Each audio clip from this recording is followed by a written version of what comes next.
Hi, I'm Sarah Johnson. I'm Executive Director of the Metro Trans Umbrella Group. I'm also one of the co-owners of the Trans Queer Flat LLC. And my name is Beth Gombis, they, them, and I am the co-owner of the Trans Queer Flat. We are here to talk about the Trans Queer Flat, which is an affordable, affirming, accessible, intentional living community for trans and queer folks, centering trans and queer folks of color over here in the St. Louis area. So let's talk about it. Yeah. Well, in 2016, whenever I got there, it was already in operation, but only for a couple of months, right? Yes. And I moved in. I became a living coordinator. We've got folks that, some folks that have been there for almost 2 or 3 years, and some folks that have only been there a couple months. We provide a safe, affirming, affordable, private bedroom and shared common spaces. And we center and engage trans folks, trans people of color, and then we also include queer folks in our mission. And it came about really because there is an absolute need for there's an absolute need for housing in this area. There's one shelter that's affirming, Karen House, and they have limited amount of space. And there are shelters that you can get into if you're red in the gender that you are presenting at the particular shelter, but it really just depends, and it's not safe.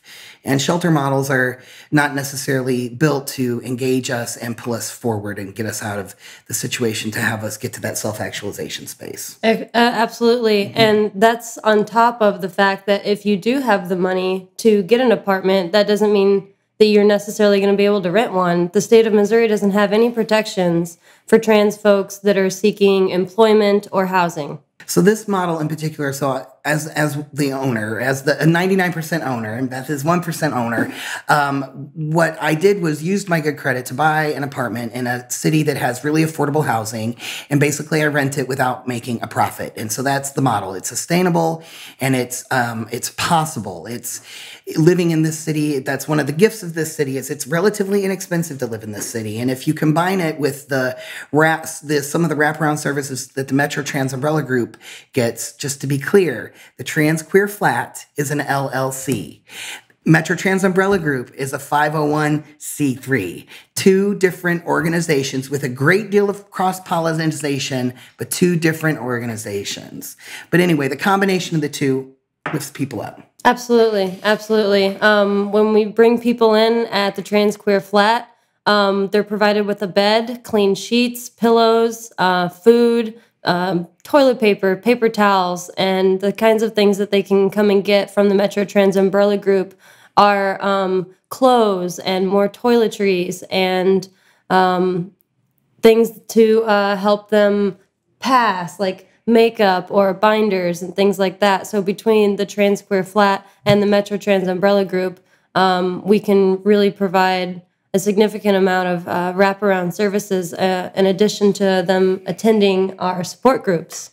Yeah, I think that, we talk about why this is important. I think it's important to live in a community where people are lifting you up and are engaging you in positive ways and are telling you how lovely you are and trying to help you connect with that next level of self-actualization. You get your basic needs met, and then you move towards self-actualization so that you can be the human that you were destined to be. And I think that housing is a vital piece of that puzzle.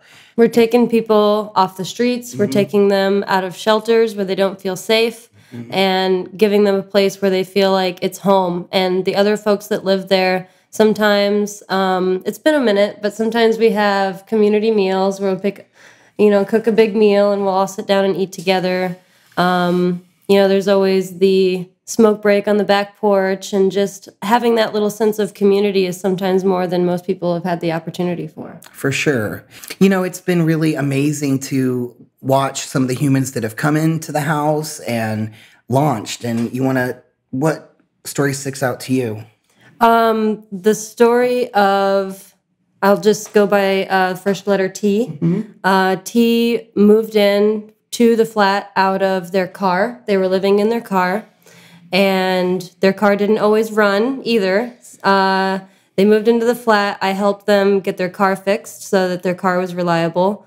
They paid, we also help people save up their money if that's something that they want to do. T paid a little bit of extra on their rent every month. And after they lived there for 10 or 12 months, they had saved up enough money to buy a new car and a deposit and first month's rent for their own apartment.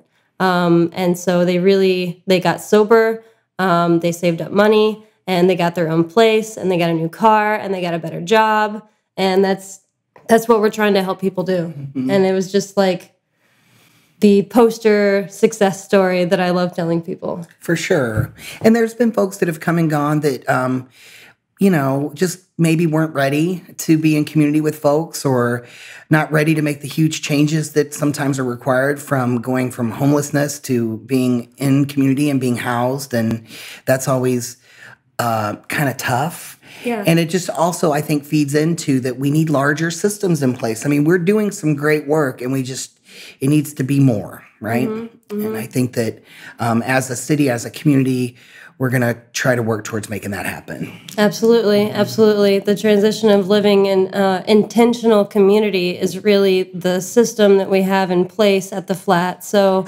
they've got their own private bedroom, and when they share things like the kitchen, we've got like shelves where they can have their own shelf in the pantry in the kitchen and their own place to put their stuff in the bathroom so that the bathroom's not all, 3 people sharing a bathroom mm-hmm. can get kind of cantankerous. So we've put in systems to where there's always a place for your stuff no matter what. And just those little things can help people build community in ways that they had not done before. So people want to know, if you are a human who is looking for housing, we don't have very much space, right? We have 5 beds. Mm-hmm, but how do you get on that list?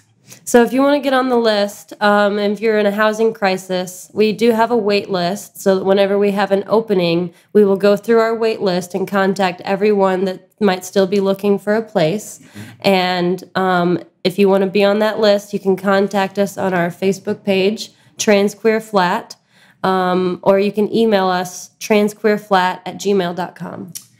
And then folks that want to help. So it is an LLC. We don't receive any funding revenues necessarily. We got a generous $10,000 grant from the Trans Justice Fund, which was game-changing, and it's allowing us to make some much-needed improvements and pay for some of Beth's time to fix the things because they've been doing this for free for 3 years. And so now being able to pay trans folks to do our own work in our own house is huge. But, there's always needs. The residents always have needs. It's an old house that has needs. So ways you can support us financially are monthly contributions through our PayPal account. Yeah. And we currently have 1 monthly sustainable donor, and every person counts, right? Every person counts. It's amazing. And then, if you have want to do a fundraiser for us, you could do something specific like I want to fundraise to replace one of your windows, or I want to fundraise to get you an additional washer or dryer. Those are always appreciated and loved on. And just contact us if you want to support us in those ways. Absolutely. And we also have community work days probably once every season. So if you have some skill set that might be beneficial to construction or cleaning or organizing, look for that on our Facebook page. Okay? Yeah. Okay. You want to say anything else?